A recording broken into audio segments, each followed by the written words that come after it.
She brings wealth and health to her audience by tackling hot topics around substance use disorder, mental health and wellness. Her mission, vision, and goal are to help you heal from your past trauma, inspire you to transform your body, mind, and soul so you can live your best life. Your board-certified psychiatric mental health doctor, nurse practitioner, trauma care maestro, and media analyst, your life ambassador, best-selling author, TEDx Talk speaker, CEO of Pool of Bethesda Psychiatric Health in Arizona. Let's all welcome Dr. Princess Fumi Hancock. Hello, everybody. Hello, everybody. Hello, America. Hello, Africa. Wherever you are, all over the world, thank you so much for joining me here. I am so excited today. Oh my goodness. You'll know why I'm excited very soon. Pretty soon. You see that lady over there? Bam. That's why I'm excited. So who am I? For those who do not know me yet, my name is Dr. Princess Fumi Hancock. People call me your Global Vision Midwife. Of course, in Arizona here, I'm a board certified mental health, psychiatric mental health doctor of nurse practice. So, y'all people, there's a lot of you that's probably looking and saying, let me clean my eyes a little bit. Let me clean my eyes because I must not be seeing clearly. So yeah, for those who are having problems seeing, yeah, join us with these glasses, right? You'll go get your glasses because you can see us very well. So thank you all so much for joining me. I have a special person today. Let me say this. I want to say this very well, y'all. I want to make sure I say it very well. And I'm going to say very slowly. Dr. Yolanda Conley Shields. Oh my God, that feels so good to call her that. So thank you so much for joining me. Thank you for joining me with this conversation. Well, hello. Yeah, those that are looking and wondering, you are seeing clearly. You are seeing clearly. God is always working on our behalf, and he knows our destinies. He knows where we're going. He knows who we're connected to. And That's so, right. Dr. Fumi, I am so glad to be with you. I'm glad to say Doctor. That's right. Yes. Hey, I tell you, when I heard that, when I spoke with you and you said, oh, doctor, I'm like, whoa, she did it. Yes. She did it. Yeah, and it started out with you pushing me just to get the MBA. She was like, you need to go. I was getting calls to come and do stuff, and they would ask, do you have a MBA? And you were like, you need to go do it. I remember when you were done with your MBA, and I said, okay, Yolanda, it's time for the next one. She's like, let me breathe on this one first. Yes. I said, my eye is still twitching. Give me a few minutes. Yeah, so I'm so excited for us to come here today and just have a conversation about the book and really letting people know that they're in control of their destiny. That's right. And they don't have to give up. It can start small, and then it can bloom into something big. And but before you do that, I want you to I want you to introduce yourself, because I always, I would probably butcher it if I try it myself. So I'm not even going to try. So I want I want you to toot your own horn because you deserve it. That's right. Right? Because we serve God doesn't mean that we can be bold in the Holy Ghost. And that doesn't mean that we can take pride in the hard work that you do in yourself. So now, please, you have the platform to tell me, look, you know what? Just let me know how much all of the things you've been doing all these times while we were away. Yes. Absolutely.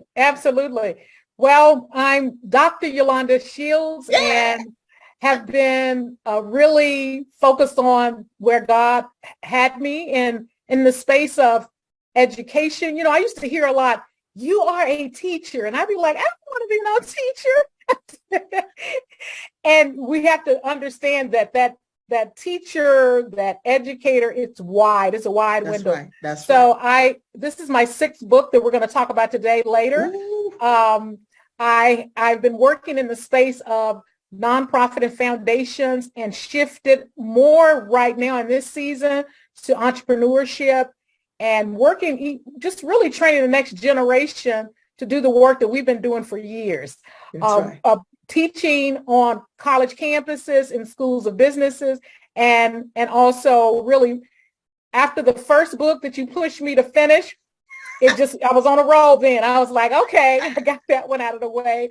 I can do another one. So I've been excited to really do more writing, to do more training and teaching, not just here in the U.S., but globally in France and the continent of Africa, getting ready to go to Cambodia. Yes. And so God has really had me focused on really getting out there and helping people like we've always done, helping people to see what's already on the inside of them and helping them to go to that next level. And so I moved from Tennessee to DC area. I knew for years that God was going to move me. I thought I was going to Africa. That's right. I was going to be living in Africa. No, well, but don't rule that out yet. Exactly. He's like, I'm going to have you going back and forth and back and forth. And so we never know how he's going to do that. So he's had me in several mountains, the mountain of education, the mountain of government, and then the mountain of business. He's had me really in those spaces, and right in this season doing more with me in the mountain of government. And so he's placed me at many tables, and we have to really understand when he's placing us at those tables what it means, because sometimes we think it means something different than what it means. And so I'm just at those tables listening and seeing, okay, what am I supposed to be doing at these tables of higher ed and government, and then continue to incorporate the business side of it, because it's connected to everything. Anything you do is connected. That's right. There's no mistake with God in it. There's no mistake. Even there are times when you're doing some things and you feel like, well, why am I in this place? Why am I in this room with all these people? It might take 10 years, it might take 15 years, but after a while you'll soon figure it out that, oh, that's why.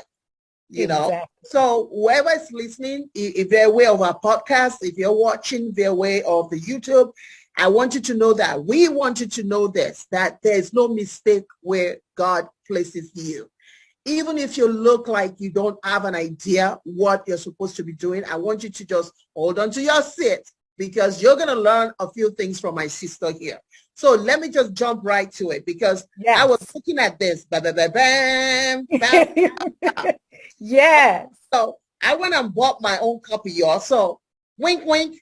All right. Yes. If you're watching, if you're listening, wink, wink. Go get your copy, because you're not going to get mine. All right. So go get your copy. Now, I'm going to tell you this. There are some things that kind of grabbed me here. That word gig, right? That word gig. And then the future of work. Those two things grabbed me, and I'll tell you why. We've all come out of, or we are coming out of COVID-19, right? And which has ravaged a lot of families, a lot of homes. And not only that, many of us ended up staying home and working from home. Yes. Now, depending on what generation you're at, some generation will tell you, oh, I'm just fine with it. With someone like me who come from the psychiatric field, I see a lot of psychiatric patients that say, I'm fine staying home. But then you also have a generation that is like, yeah, we love to stay at home to work, but when we're working, we're connecting, even though we're home. Right. Absolutely. So that's the future of work. Yeah. Today, I want you to break this down. Yes. This word gig, because a lot of times people will look at gig where I'm looking like a gig right now with my glasses. Now, at my age, I really don't care. All right. Yes. Yes. Some people who care, right? So that word gig has a different connotation now with what's going on with us coming out of COVID, the pandemic, literally all over the world. So talk to me about that. What made you choose the gig economy? I want you to focus on that for me. Yes, yes. You're so right. I actually the university where I'm doing some work at in Virginia, the president said, you can teach whatever you want to teach during COVID, during the lockdown, just teach whatever. And I said, oh, I'm going to teach the gig economy. Even when I said it, I didn't know what the content was going to be. I just knew for exactly what you said. During the pandemic, a lot of people that were in the hospitality sector were the first ones to be sent home or lose their job. That's right. And when they started opening back up, they realized, oh, I don't want to be in that sector because we're the first ones to go home. That's right. And if you think about the gig, even back in the day, a lot of times it was used for musicians and singers. I'm going to do this gig. That's right. Now with the shared economy, from the Ubers to the Lyfts to starting your lawn business, a lot of things shifted after we came out of the pandemic because people realized, oh, I have been home all of this time. Mm-hmm. And I've realized I could be doing some other things. That's right. I had this time to really just kind of breathe and think about it. And what I saw was, even with the government, they didn't realize how many people were side contractors or doing work on the side and freelancing until the pandemic. When they had that to give them unemployment. That doesn't surprise me. They did not realize how many of those people are working like that. And when they realized, oh, we got to give them unemployment as well. So they came up with a new law that actually made that happen, which they have never done. And I think as a country, just even around the world, they started realizing, oh, there's this whole sector of people that we haven't been paying attention to. And it's not going anywhere, especially with the younger generation. They're doing more of that, saying, I think I can do this on my own. I can work for you as a cybersecurity, or I can go work on my own and do it. That's right. That's right. And so I wanted to really prepare those that really want to not only just do it as a side hustle or a side gig, but want to transition and do it full time.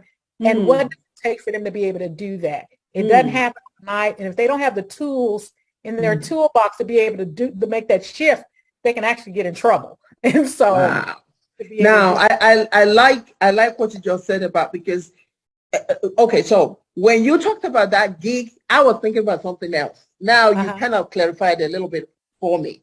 Because usually in my generation, when you talk about gig, you talk about somebody that looks like me, right? Glasses, techno person, technocrats, don't want to go anywhere but just banging at the computers. Yes, exactly. Here it is a geek.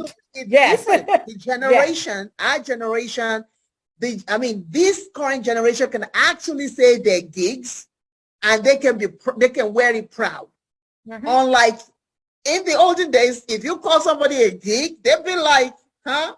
Don't call me that. But this generation, they wear it well because they understand this is a gig for me. But you now are saying, I want you to take that gig and transition it into a destiny, transition it into a passion, a lifelong passion, transition it into something that you could do forever and ever and ever, not just a short-term thing, but something that is part of you. Is that what I'm hearing? Absolutely. Absolutely. Everybody is looking for multiple streams of income. So some people will say, I want to have an extra $5,000 for the year. They may find something they can do on the side and realize, oh, I made more than $5,000. Oh, I think if I do this 3 more months, I might be able to leave my full-time job and do this full time. Wow. Thank you for listening to Tear the Veil with Dr. Fumi. We hope you have enjoyed being a part of today's show and that we have helped you in shining. For further information, you can visit us at drfumipsychdnp.com and pobpsychiatry.com.